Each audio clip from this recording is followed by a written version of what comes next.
బ్రహ్మ గురువిష్ణు గురుదేవో మహేశ్వరః సరస్వతీ నమస్తుభ్యం వరదే కామరూపిణి విద్యారంభం కరిష్యామి సిద్ధిర్భవతు మే సదా. ఏంటి ఈ శ్లోకం చెబుతున్నాను అని అనుకుంటున్నారా? ఏమీ లేదండి, ఈరోజు వసంత పంచమి కదా.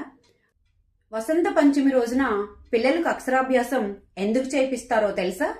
యాక్చువల్గా ఈరోజు ఆ సకల కళలకు, అదేవిధంగా మన యొక్క క్రియేటివిటీకి ఆది దేవత అయిన సరస్వతీమాత యొక్క అనుగ్రహం ఎక్కువగా ఈరోజు ఉంటుంది.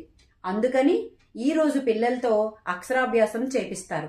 అదేవిధంగా మనలో కూడా పాత లక్షణాలనే పట్టుకొని ఉండకుండా కొత్త విషయాలను నేర్చుకుంటూ మన యొక్క క్రియేటివిటీని మనం అభివృద్ధి చేసుకుంటే మనలో ఉండే పారాసింపాథెటిక్ నర్వ్ సిస్టమ్ యాక్టివేట్ అవుతుంది.